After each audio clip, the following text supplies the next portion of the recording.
So what is mediation? That's a question that has come up increasingly over past years because the emphasis has been to try and mediate, and you'll see judges, you'll see court orders from judges saying, you know, the parties should try and mediate. It can sometimes be called alternative dispute resolution. Mediation is a form of alternative dispute resolution. You might see a court order where a judge actually says parties should attempt to mediate or some other form of alternative dispute resolution, and if they do not engage in that, a witness statement must be served or filed and served explaining why it is mediation was not appropriate. So, in order to save money and to prevent the courts getting clogged up, the move is to try and get parties to mediate. And in fact, I should explain that there's a small claims mediation service. So, if you issue a claim, the mediation can take part before you've issued proceedings, or it could take part afterwards. But you should, in any claim in the civil courts, even a small claim, you should be giving serious consideration towards whether or not you should mediate. And the courts will want to see that you've tried to resolve your differences without coming to trial. So you could mediate prior to issue of proceedings. It's not essential though, because once you've issued, there are two things that could happen. One is the courts could and do often recommend people use a small claims mediation service where it's a small claim. They'll actually contact you as often as not and give you numbers, and you'll actually speak to a court officer who will basically be on the phone to both parties, going backwards and forwards like a tennis match, asking for their side of the story and encouraging them to meet in the middle or try and resolve their differences over a phone call. That's a small claims mediation service. Obviously it's not a high level of mediation, and then it's not going to work 9 times out of 10, but it's bringing the parties together and focusing people's minds, which is important. Now even if you don't use that, or if it's not a small claim, the court may and often does, and there's an actual box that you can tick, grant a stay in the proceedings, say of a month, so that the parties can explore alternative dispute resolution. As I say, mostly that means mediation. So what is mediation? Well, I went through a mediation quite recently. You can Google for Mediator. The claimant should usually be driving the process in any particular litigation.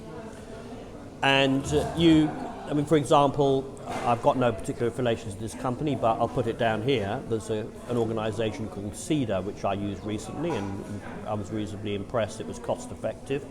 Capital C, capital E, capital D, capital R. And they provide you with a mediator.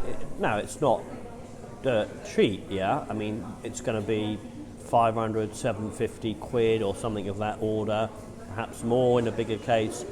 And don't forget, you're also going to have the cost of room booking, maybe that bung in another 500 quid, because the mediator will often want a room for you, a room for your opponent, perhaps a room for himself, although he can often go between 2 rooms. Now, let's say you're meeting in a central London location, that a room charge, because the mediation could take, say, 5 or 6 hours, that could be a few hundred quid, couldn't it? 300 or 500 quid. So you're probably looking 1,200 all in, and so either party's probably got to find 600 quid each to set up this mediation. Now, the important thing to appreciate about mediation, excuse me, is that he's not making a ruling. This isn't a sort of an informal preliminary court, in which he's going to say, right, your claim is weak, this is rubbish, I don't feel that you should be sticking at £7,000, you should be definitely dropping your offer to 2,000. Perhaps offers might be made by that point, and the mediator will want to have to see, preparatory to the mediation, all the relevant documentation, obviously, statements of case if the proceedings have been issued, witness statements perhaps, and certainly he'll want to see what the respective costs are of both parties, because costs become a factor once proceedings have been issued, and he'll want to see, whether any offers have been made up to this point. It's really important, and people often forget this in their determination and aggression to lock horns with their opponents. You should be thinking about making offers during the course of proceedings. So that's what's going to happen. He's going to have a look at the preparatory paperwork. He's then going to meet you at a central London location. He could be a solicitor, could be a barrister. You could specify that you do need a certain type of mediator. He's got experience in your area, perhaps building dispute, knows a bit about building, construction work. So that's what you do. Now he'll meet you. Now, as I say, he won't adjudicate. He won't judge the claim. What he might do, though, is, and actually this happened in a recent case, he might say to one party, "I think you're quite weak here," and then he might say to the first party, "Your costs are way too high. You haven't made any reasonable offers. I don't think you're going to get your legal costs back." It's assuming it's you've used lawyers at this point, or you've incurred a court fee. So. Therefore, I think you should try and move together. And what he will attempt to do is to bring the parties together. So 10,000 and 1,000, and then ultimately be trying to bring the parties to some sort of middle ground. So that even if a resolution isn't met, even though a settlement isn't arrived at, going forward, perhaps the issues and the weaknesses of the parties' respective cases have been brought out, as well as their strengths. So they're perhaps not so confident about the strengths of their claim, and also, the parties are just a little bit closer financially, so it's more likely to settle prior to trial. So, arriving at a definitive settlement isn't necessarily isn't always going to be achieved, and isn't a bad outcome.